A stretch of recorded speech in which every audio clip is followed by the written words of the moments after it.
guys, as you can see behind me here, I have the Rob O'Reilly MIDI Pro 3, and it's a completely different MIDI guitar than anything else that I've ever tried.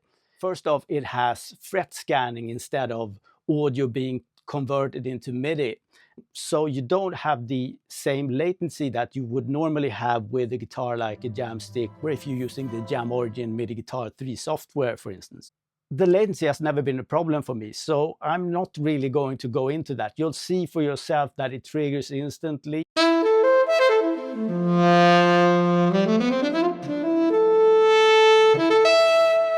But I want to go into stuff like the finger pads, for instance, or the XY pad. So this is stuff that I've been wanting to delve into because of the Synthaxe, I think. The Synthaxe in the 80s had a lot of creative ways of triggering notes that we perhaps normally don't think of. We don't often think of the keys on the Synthaxe as one of its more prominent features, I think. But it really should be, because it's an integral part of what made the Synthaxe sound like it did.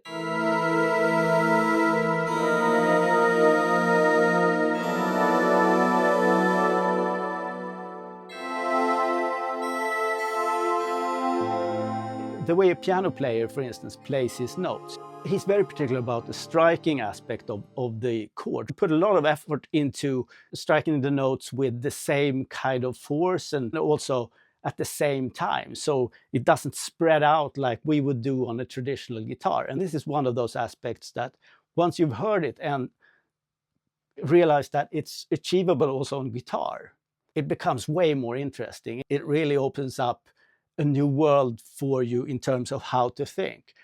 One of these aspects with the Rob O'Reilly MIDI Pro 3, for instance, is I can trigger notes by fretting them, of course. I can also trigger notes by using the XY pad. And using the XY pad will trigger all the notes that I'm actually making contact with on the neck.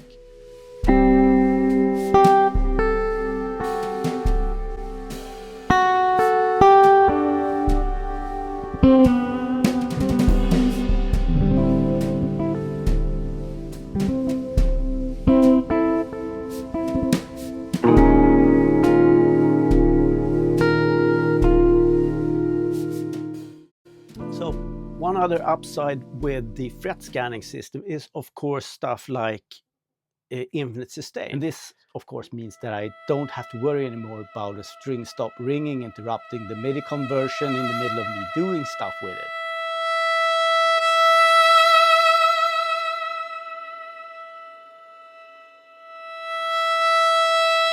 So here I'm really relying on this infinite sustain to work just by pressing down the string onto the fret.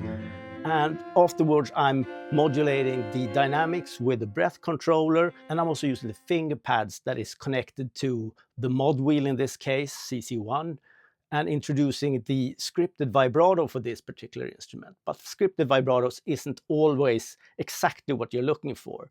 So perhaps you want to stick to the real-time inputs of bending your strings or using the MIDI arm, for instance.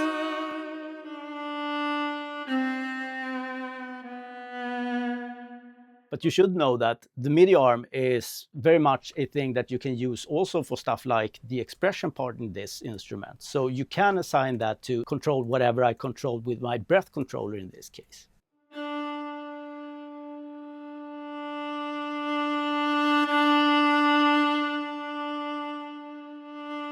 So fundamentally, it's the placement of my fingers on the fretboard that decides what notes I'm thinking of sending to any synth. But the fretboard in itself can, of course, be rearranged in any way, since this is MIDI. So I can actually have the highest pitches on the lowest strings and rearrange that in any way. So it's probably not a bad idea to think about the fretboard layout design as another tool in the toolbox when it comes to sending notes to a synth. With this fret scanning system, there are a couple of things that differs from how we think about a traditional guitar. So really only two ways to trigger open strings on this guitar. The first being using a pick over the strings or plucking the strings. And the second is using the finger pads.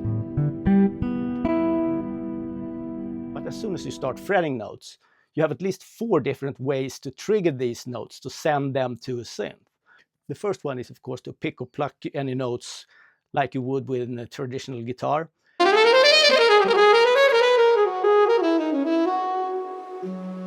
Another way is to go into the tap mode and use both your hands and just tap. You don't have to pluck the strings, but you can tap the notes on the neck.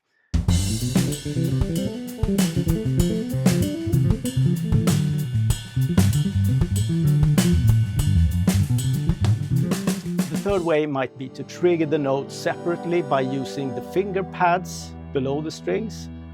And the fourth way is to use the XY pattern. That's the way to trigger full chords. Anything that you're fretting is going to be sent to a synth as a package simultaneously. So these are representing different ways of triggering notes, but both the finger pads and the XY pad have different trigger modes. And some of these contain different ways in how they release notes as well. So the note off will be sent in different ways depending on what kind of trigger mode you use. Before I go into the note off or the release functionalities with these different kind of trigger modes, let's establish that you can actually vary the velocity level with which you're triggering a note. So lower down on the XY pad, you get the softer dynamics, and higher up, you get the higher velocities.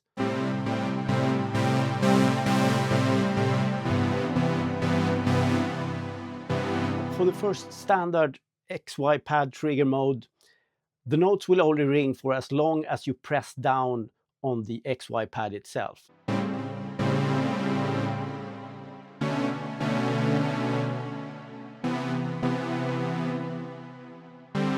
So I guess that for the standard mode, both the note on and the note off is connected to the XY pad itself. So for the standard sustain mode, there's a difference.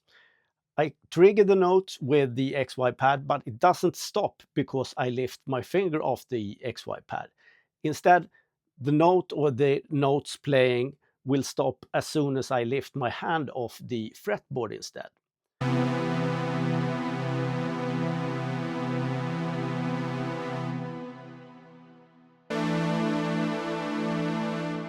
In this case, we can say that the note on is obviously related to the XY pad, whereas the note off is related to the hands off the fretboard. So for the third trigger mode, it's a sample and hold mode that I use a lot. It's not the letting go of the XY pad or the fretted notes that stops the note. It's actually a re-triggering of the XY pad with nothing fretted.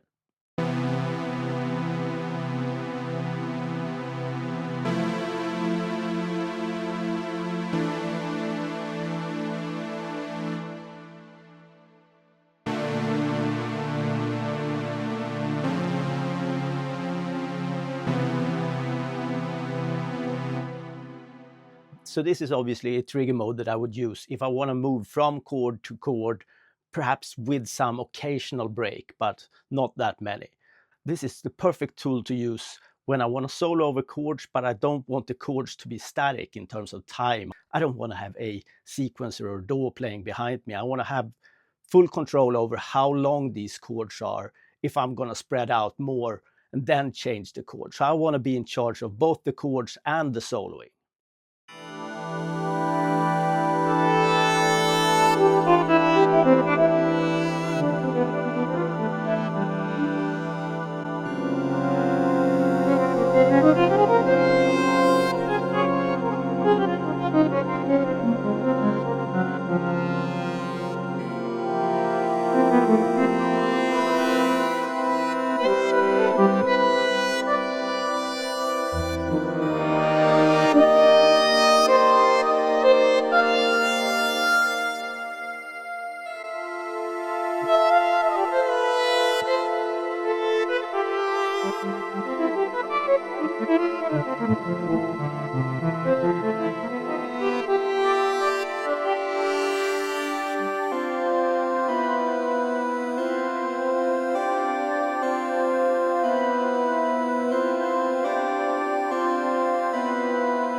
So in this particular example, I'm using Gig Performer, and I'm picking up on two different signals. So I'm picking up on the MIDI, of course, coming out of the MIDI Pro 3 here. And I'm also picking up on the magnetic pickups output. So I'm using the USB out, and I'm using the traditional audio, but with a wireless setup. On the one hand, I have this.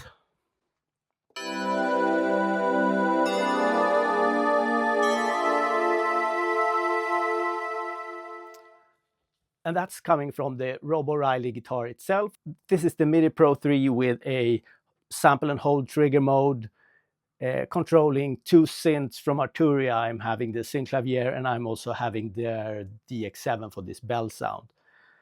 Thanks to Jon Bullo for this. But I also want something like a solo sound over this, and I'm using Dune 3 from Synthaxe for this.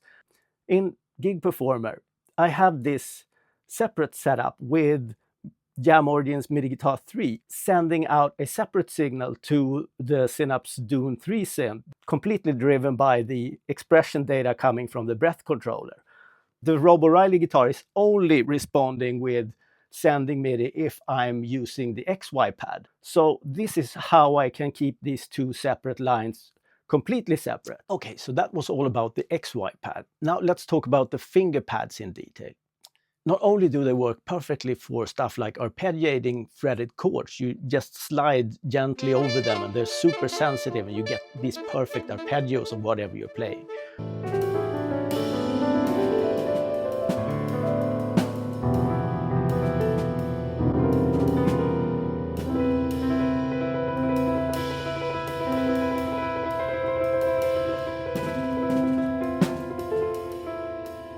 But they're not only triggers in the basic sense. You can also assign aftertouch or channel pressure and control instruments like the Swarm instruments, for instance, that relies on expression data to receive that from the aftertouch or channel pressure for a much more dynamic response.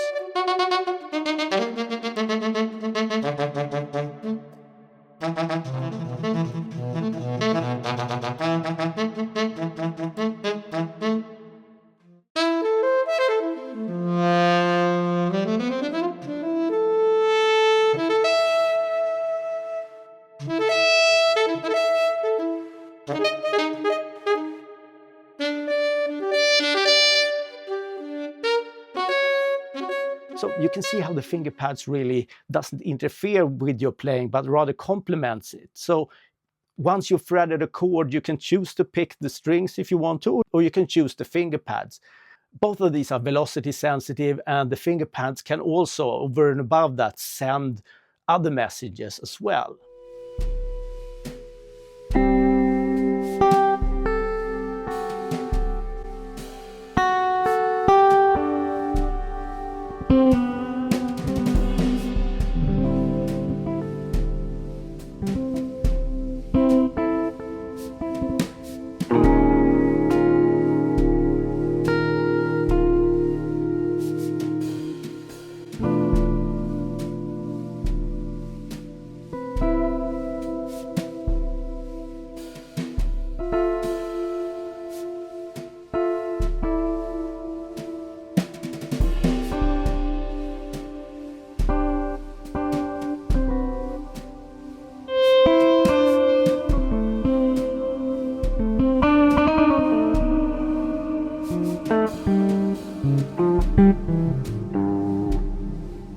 So what about MPE?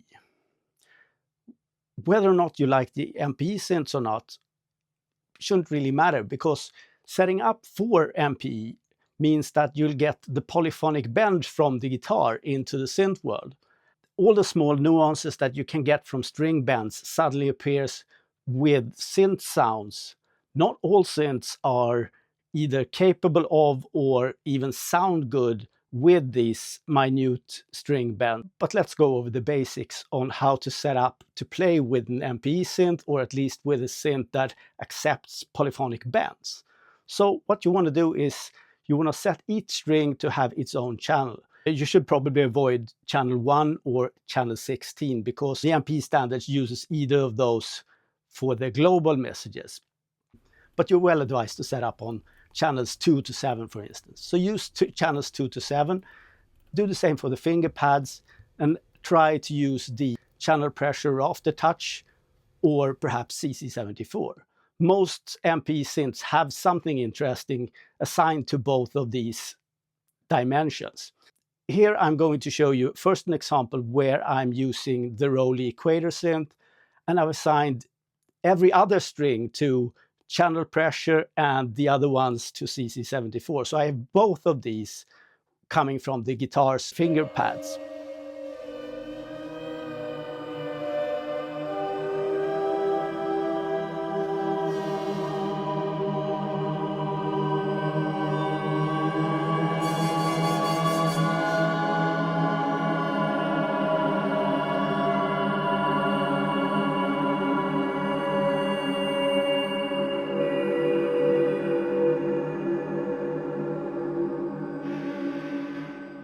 So at this point, I obviously don't have any direct control over both channel pressure and CC74 per string from this guitar. I can choose either or for any string right now. But you can see for yourself the amount of control you have over one parameter with these buttons. They're really, really sensitive.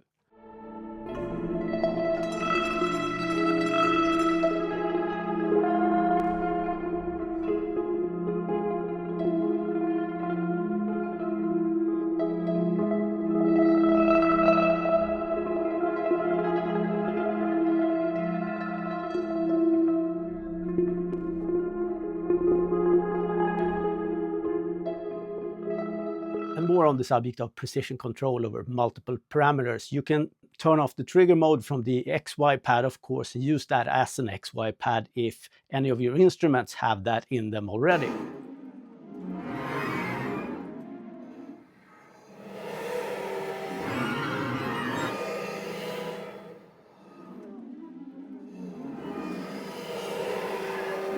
Or just hook it up to any two macros in any instrument that you want to be able to crossfade or move in between.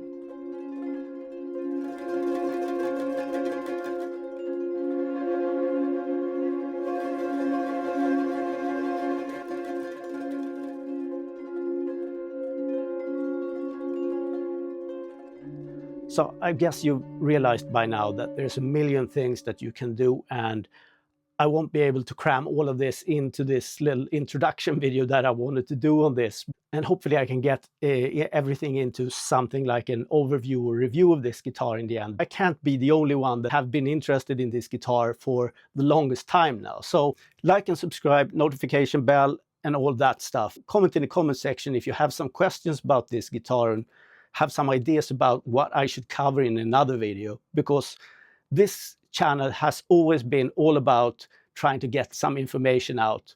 I hope to see you next time. This is on a loan from Rob O'Reilly, so I'm super happy to be able to have it for a couple of days more. And let's see if I can't get any more videos out of this. Bye for now.